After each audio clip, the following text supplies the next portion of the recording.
Oh, this is the other thing I was going to show you. Before the New York Times article came out, he posted one of my full takes where I say, like, if you're a Zionist, like, I think people who promote Israel should not be in local office. Like, they should be treated in the same exact way that people who promote Nazi Germany or apartheid South Africa are. And and he posted it on his Instagram. He posted it on his Instagram story, my full take. Here it is. I think, like, this will never happen, but in a totally just world, any kind of, regardless of your background, any kind of Zionist tendency should be treated in the same way as being a rabid neo-Nazi. And you shouldn't even let someone be the local dog catcher, as Felix was posting, if they've ever exhibited any sort of like positive feelings about the state of Israel. I'm so serious about this. I think, like, this will never happen, but in a so he posted this and said, this is a significant escalation of violent, dehumanizing language, even for him. And I found this very strange. Does he assume that people are not going to actually watch or listen to the video that he posted? Like, what's the dehumanizing and violent language here? Can you tackle the argument? Or is it all you got is just a cry and be like, wow, he's being mean to Israel again and defenders of Israel again. How violent and how dehumanizing. I said, Lamau, yes, I think a politician supporting Israel, which is an apartheid state doing a genocide, should be treated in the same way as a politician supporting Nazi Germany or apartheid South Africa. Why is this violent language exactly? You can say this about Russia or Iran and you get promoted, but God forbid you say this about Israel. Like, how do people how do people figure this out? Just be ready for this to be a big deal, even though he banned this person? No, it's not going to be a big deal. They found a chatter in the photos they took that was insta banned. Like, I don't give a shit. It's only a big deal if you make it a big deal by bringing it over here. Who cares if they try to, like, brigade it and lose their minds over it? Yes, unlike Ethan, I actually don't only have paid members who I then ban anyway. Okay, Ethan only allows paid dissent, people that pay him to speak in his chat, and he bans them regardless when they actually step out of line in any way, shape, or form. He's created the most insane hug box of all time. I, on the other hand, like having political discourse in this chat, in this community. I'm a political commentator. I have Trump supporters on here. I have neo-Nazis that come into the chat all the time. I have Ethan Klein fans who come in here with no understanding of anything, really. Yeah, I ban him. Ethan is so allergic to any sort of pushback that he will literally button his employees that he has hired when they say something that he finds to be unacceptable. And that, by the way, isn't that they've said something reactionary or whatever. He finds it to be unacceptable because they're dissenting. Okay. And then those guys mysteriously leave the studio in the aftermath of that, you know? But yeah, it's interesting that, you know, he posted this take as it... I miss the Trumpers so much. I'm so tired of these Asman viewers who have been MAGA for 1 month. They don't have the reps in. I know. It's sad. Back in the day, we used to have ride or die MAGA guys, right? They would come in here and be like, Hasan, you're gay. You know, Trump is the great white hope. He's the truth. Like, back in the day, we had those real ones, right? Nowadays is dudes who just, like, adopted the MAGA moniker a month and a half ago, and they don't have the enthusiasm. They don't have the knowledge. They don't even know the talking points. It's just like, you're a terrorist. That's it. And I don't know if the MAGA movement has gotten dumber over the course of these past couple of years. That probably is part of it. You know what I mean? Like, I think a part of this is because they've just simply gotten dumber. So it's no longer as fun. There's literally a video on this phenomenon. Where did all the Trump supporters go? Oh, yeah. I mean, I used to complain about not having any Trump supporters in my chat. This was like September 5th, 2023, almost 2 years ago. Because I was hoping that, you know, they'll come back. I miss them. MMMA, make MAGA men MAGA again. Yeah. It's like fans of a show that watch each season in real time versus someone who binge watches and their opinions. Kind of. Yeah, I was in there. I was in there for all of its glory. Anyway, let's see what all of the best minds are saying on Twitter about this. Hey, New York Times, you don't have to do this. New York Times, no. Khalil, no. New York Times, no. Yeah, they changed the article. Yeah, people are complaining because this person, I guess, Tracing Woodgrains, co-founder of Center for Educational Progress, a think tank centered around orienting education around a culture of excellence, says, everything about this headline and fawning puff piece viscerally disgusts me. Why are we yielding the word progressive to people who daydream about the Houthis destroying their country? Why spend a whole column sucking up to him? Why call fitness MAGA? Every bit is wretched. We is the public. I grant the leftists have done a lot to make the word progressive synonymous with Hasan's brand of retrogressive third worldism, but I reject that. Public should shrug and agree. Progressive should be oriented towards progress. Yeah. I think that my anti-imperialist stance, I wouldn't, third worldism, by the way, the Orientalist Western chauvinism just is dripping with content. Like, just so much anger and resentment. Like, how dare you talk about these slaves, dude? Third worldism.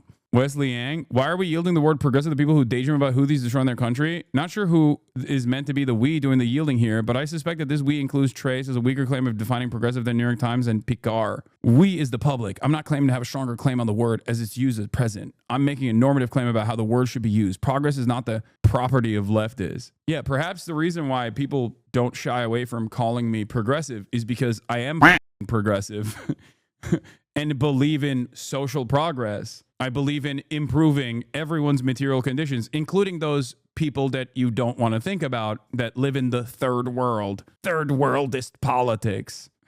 No, sorry, I'm apolitical. Hold on. I'm apolitical. The right itself enthusiastically associates fitness, weightlifting in particular with right-wing politics. Not as this just is something the New York Times came up with no reason. Your opponents liking something good is not good reason to treat that good thing is fundamentally tied to them. I don't even disagree with that side of it. Like, I don't think that tying it to MAGA, tying fitness to MAGA is appropriate because, like, come on, let's be real. A lot of these, I've seen the crowds at a MAGA rally. Okay, as an apolitical guy, check the hat. Apolitical, obviously, this is common sense. A lot of these guys are fat. Okay, a lot of these guys are struggling, and I don't mean financially. I mean struggling with stairs. Okay, yeah, the struggle is real, baby. Their heart's getting a real workout every time it beats super hard when they see their glorious king. Well, to be fair, it's a wee bit tied to MAGA content creators specifically, not as if they can actually embody their ideal presentation, but they absolutely do capitalize on hypermasculinity, which unforth is associated with being a gym bro. I know. This feels like pearl clutching over effective clickbait editorializing. Hasan garners these profiles because the male influencer space has been so dominated by right-wingers. Bro code of fitness is already associated with them. These pieces write themselves as media seeks a foil. Hasan's if people run to him as a foil on the side of good against the bad right-wingers, it's a bad thing. Call it pearl clutching if you like. I don't think the New York Times should give awful people fawning puff pieces. Hasan sucks. You might not agree with me.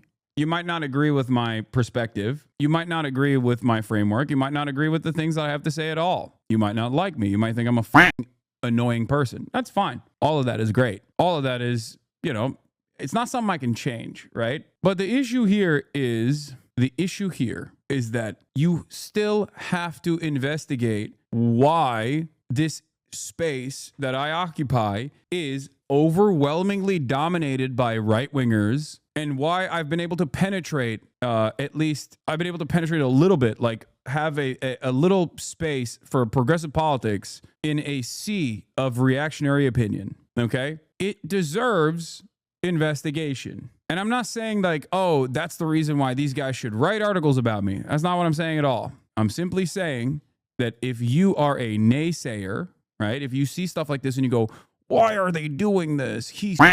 You just simply haven't seen, 30-second clips that present me in the worst light by charlatans who are either trying to present me in a false light because of their own personal grievances or because they are ideologically my enemy, right? Like, oh, if you only saw the right 30-second clip, your mind would change. Like, yeah, some people are malleable. They will have their minds change, especially apolitical people. Like, oh, there's a lot of dumb people, right?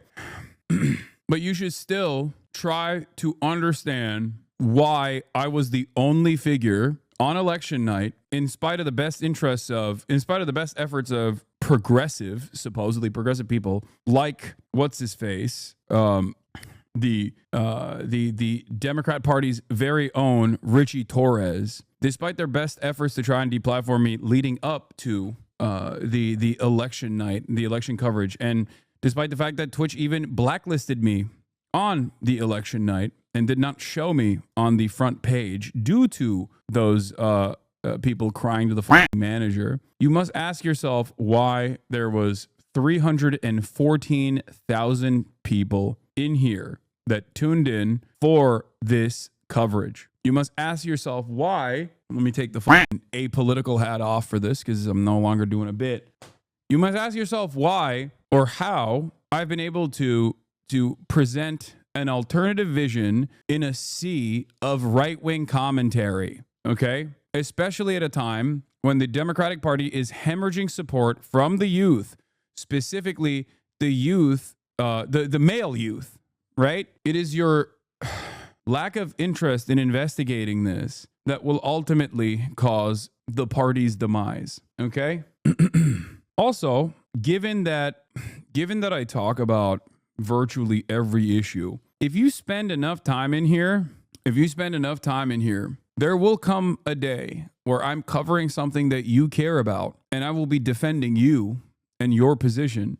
And then you'll understand why a lot of people actually with me, especially if you're a liberal, because I despise reactionary thought. I despise the growing anti-intellectual dumbassery of the Republican Party and also the adjacent media ecosystem that they've created that turns out a metric ton of disinformation. And I know that a lot of these liberals also hate that too. So that's it. Don't let my honesty in terms of the apartheid state and the genocide that it's committing get in the way of all of the other things I talk about.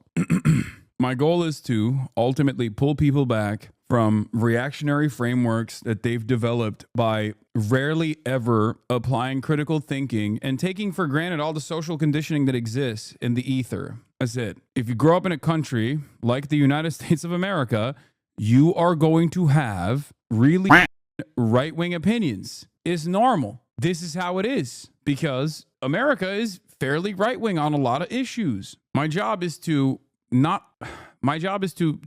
basically build a dam around that overflowing right-wing attitude that creates a sense of comfort and makes people lean into those biases because it is very comfortable. Like right-wing commentary gives you comfort. It definitely creates a sense of paranoia.